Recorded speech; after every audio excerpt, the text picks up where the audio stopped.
નમસ્કાર મિત્રો, સ્વાગત છે તમારું મારી યુટ્યુબ ચેનલ ઓફિશિયલ માહિતીમાં। ગુજરાત પર વધુ એક ડીપ ડિપ્રેશનનો ખતરો રહેલો છે।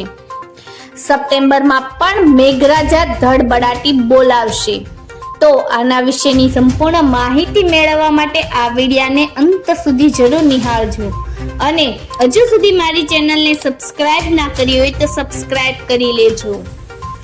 મિત્રો, ગુજરાતભરમાં મેઘરાજાએ કહેર વરસાવ્યા બાદ 2 દિવસથી વરસાદે વિરામ લીધો છે। ડીપ ડિપ્રેશનના કારણે સૌથી વધારે સૌરાષ્ટ્ર, કચ્છ અને મધ્ય ગુજરાતમાં વધારે અસર જોવા મળી હતી। મેઘ કહેર બાદ પરિસ્થિતિ થાળે પડી રહી છે।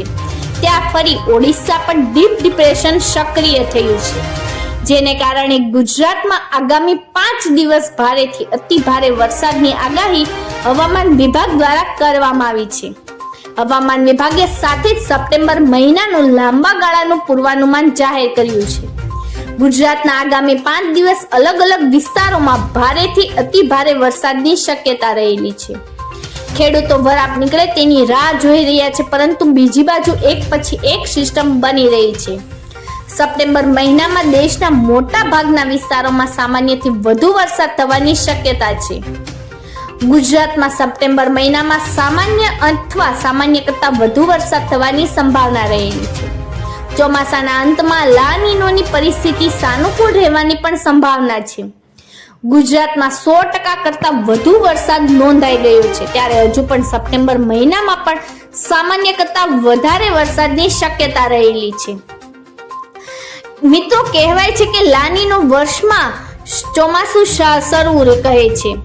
લાનીનો એટલે પૂર્વ મધ્ય પ્રશાંત મહાસાગરના સમુદ્રનું તાપમાન ઠંડુ રહેશે, જ્યારે પશ્ચિમ પ્રશાંત મહાસાગર સમુદ્રનું તાપમાન ગરમ રહેશે, જે ભારતના ચોમાસા માટે સાનુકૂળ કહેવાય છે।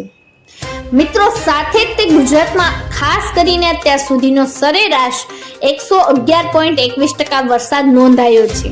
કચ્છમાં અત્યાર સુધીનો સરેરાશ 179.2% જેટલો વરસાદ થયો છે, તો ઉત્તર ગુજરાતમાં સરેરાશ 88.28% વરસાદ નોંધાયો છે, જ્યારે પૂર્વ મધ્ય ગુજરાતમાં 105.10% વરસાદ નોંધાયો છે। સાથે જ સૌરાષ્ટ્રમાં સરેરાશ 125% વરસાદ નોંધાયો છે। સાથે દક્ષિણ ગુજરાતમાં સરેરાશ 111.61% વરસાદ નોંધાયો છે। ઓગસ્ટ મહિનામાં સામાન્ય કરતાં વધુ વરસાદ નોંધાયો છે।